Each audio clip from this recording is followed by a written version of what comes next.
Hello hi welcome to my channel Bhavani teacher. చూడండి,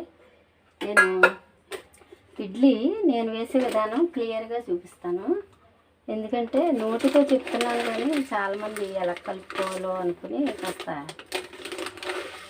ఇబ్బంది పడుతున్నట్టు అనిపించింది నాకు. ఇన్ని గుళ్ళు తీసుకున్నాను.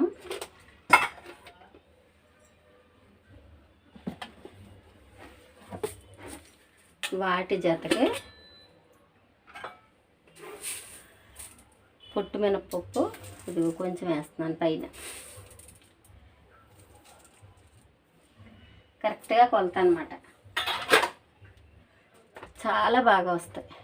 మా ఇంటికి వచ్చిన వాళ్ళు ఎవరైనా సరే ఇడ్లీలు చూసి చాలా చాలా చక్కగా వచ్చాయని చెప్పి అంటూ ఉంటారు. అందుకని నేను పర్ఫెక్ట్ కొలతలు చెప్తున్నాను. చూడండి, ఇలాగా వేసేస్తున్నాను అనమాట. ఒకవేళ పూర్తిగా పొట్టు మినపప్పు కూడా వేసుకోవచ్చు కడుక్కోవడానికి. కాకపోతే అలాంటప్పుడు ఒక 10% ఉంచుకోవాలన్నమాట. పొట్టు ఉంచుకోవాలి. ఇప్పుడు దీన్ని 3 times కడిగేద్దాం.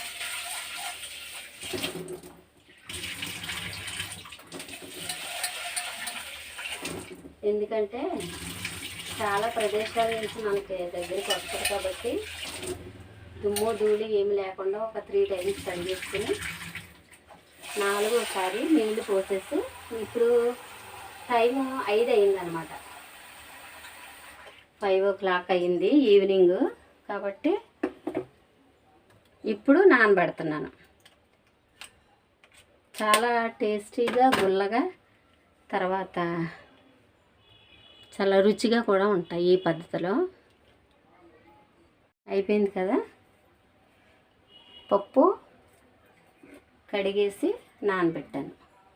ఇప్పుడేం చేద్దామంటే సేమ్ ఈ పప్పు ఎప్పుడైతే మనం నానబెట్టుకుంటామో అదే టైంలో మనం రవ్వ కూడా నానబెట్టేసుకోవాలి. నేను చేసే పద్ధతి ఇది. ఎప్పటి నుంచో నేను చేసే పద్ధతి ఇది. ఇప్పుడు 1 కప్పు పప్పు వేసుకున్నాం కాబట్టి దానికి 3 cups రవ్వ, 3 cups వేస్తాను. చూడండి, 1 2 3.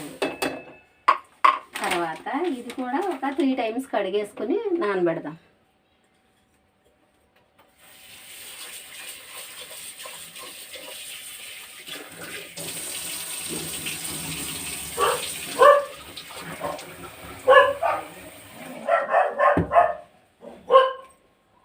త్రీ టైమ్స్ కడిగి 4th time నీళ్లు పోసి నానబెట్టాను అనమాట. ఇది మనం అంటే నైట్ 9 ఆ టైంకి ఈ పిండి మిక్సీ పట్టేసి మినపప్పు మిక్సీ పట్టేసి మిక్సీ కానీ గ్రైండర్ కానీ వేసేసుకొని ఈ ఇడ్లీ రవ్వ మనం నానబెట్టుకున్న ఇడ్లీ రవ్వ పిండి వేసి కలపాలి. అది కూడా చూపిస్తాను. ఇప్పుడు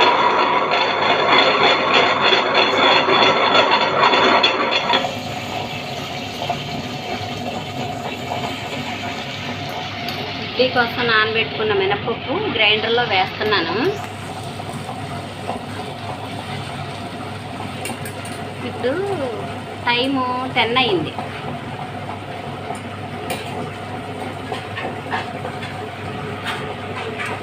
ఇప్పుడు కలుపుకుంటే కరెక్ట్గా చక్కగా కమ్మగా ఉండే స్పాంజ్ లాగా ఉండే ఇడ్లీస్ వస్తాయి. మార్నింగ్ ఇప్పుడు పిండి అంతా కూడా చక్కగా నలిగిపోయింది. ఇప్పుడు మనం ఏం చేద్దామంటే నేను చేసే పద్ధతి మీకు చెప్తాను. నలిగిపోయింది కదా, ఇప్పుడు ఇది గ్రైండర్ ఆపేస్తున్నాను. ఆపేసి మనం ఆల్రెడీ 3 times కడిగి 4th time నీళ్ళు పోసి పెట్టిన ఇడ్లీ రవ్వ ఉంది కదా, దీన్ని ఇలా పిండేసి దీనిలో వేసేసుకోవాలన్నమాట. ఇలా మిక్సీ జార్లో మిక్సీ పట్టుకున్నా సరే ఇదే ప్రొసీజర్.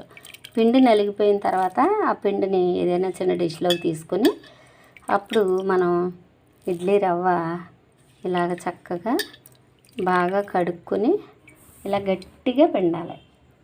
పిండి ఇలా వేసుకోవాలన్నమాట. ఇప్పుడు నేను దీనిలో గ్రైండర్లో ఎందుకు వేస్తున్నానో మీకు మళ్ళీ ఇది పూర్తిగా వేసిన తర్వాత చూపిస్తాను.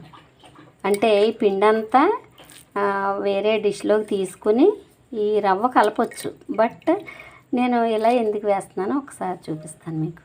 ఓకేనా? ఇదంతా పిండిన తర్వాత మీకు చూపిస్తాను. ఇప్పుడు పిండి అంతా కూడా ఇలా వేసేసాను. పిండేసిన రవ్వ అంతా కూడా ఇలా వేసి జస్ట్ 2 తిప్పులు తిప్పితే మొత్తం పిండి కలిసిపోద్ది అనమాట.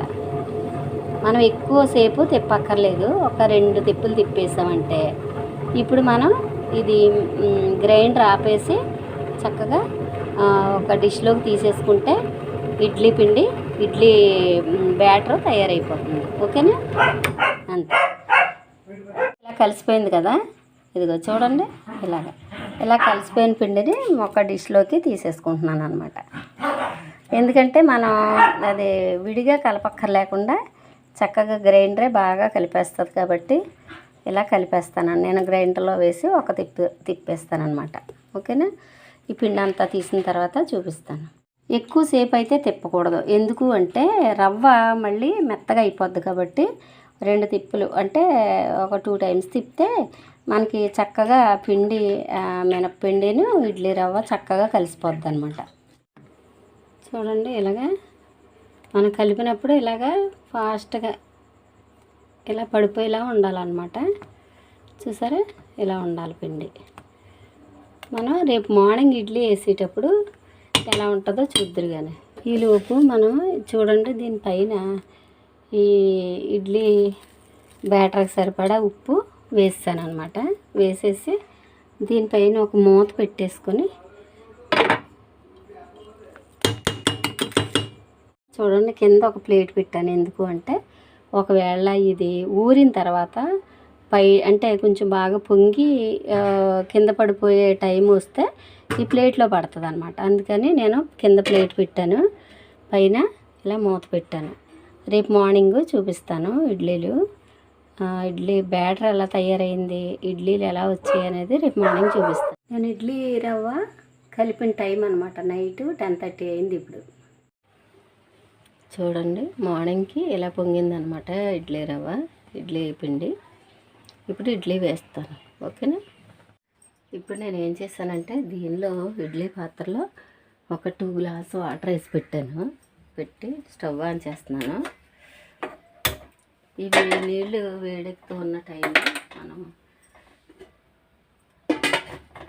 ఇడ్లీ పిండి వేసుకుందాం.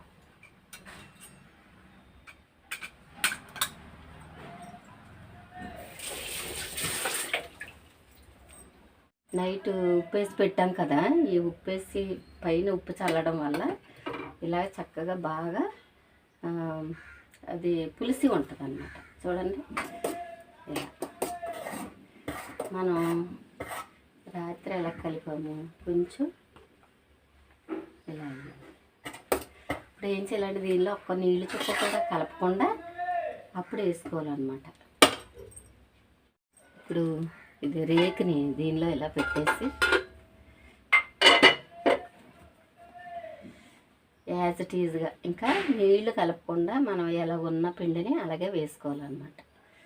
అయితే ఇది కొంచెం పూర్తిగా నిండకుండా వేసుకుంటే మనకి ఇడ్లీలు దానికి ఫుల్గా వస్తాయి అన్నమాట.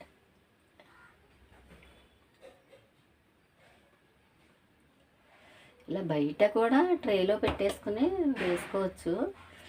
నాకైతే ఇది కొంచెం కంఫర్ట్గా అనిపించి ఇలా చేస్తాను అన్నమాట. మళ్ళీ ఇంకొక రేకు కూడా పెట్టేద్దాం.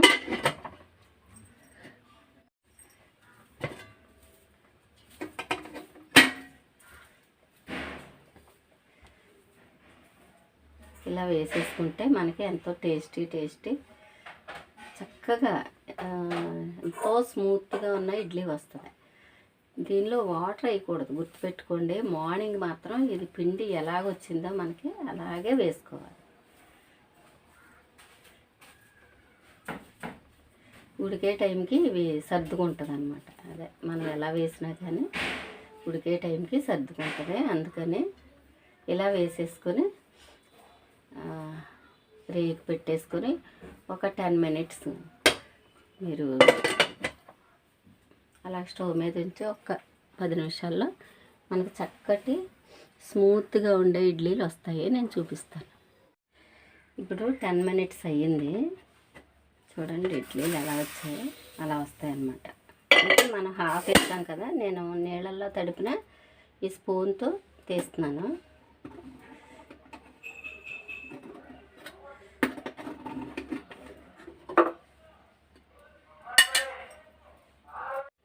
చూసారా ఎంత బాగా వచ్చాయో.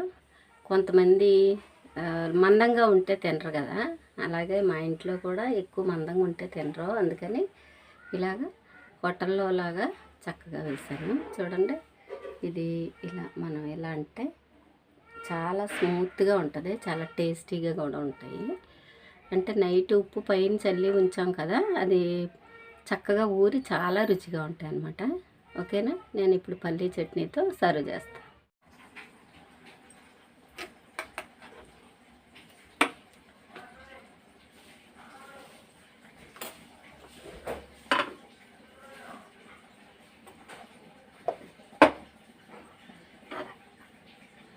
చూసారా ఇడ్లీ విత్ పల్లీ చట్నీ.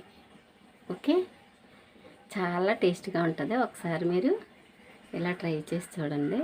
టేస్ట్ ఎందుకంటున్నానంటే పుల్లగానే ఉండవు, అలాగని మరీ గట్టిగానే ఉండవు, చక్కగా ఉంటుంది అన్నమాట. నేను ఒకసారి విరిచి చూపిస్తాను. చాలా స్మూత్గా ఉంటాయి కాబట్టి భద్రంగా పట్టుకుంటున్నాను. చూడండి అంత బాగుంటుంది. ఓకేనా, చిన్న పిల్లలు కూడా చాలా ఇష్టంగా తింటారు. Okay, bye.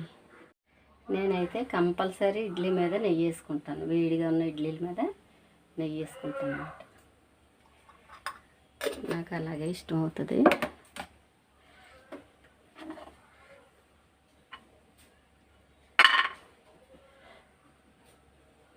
ఇది వేడికి కరిగిపోద్ది అన్నమాట.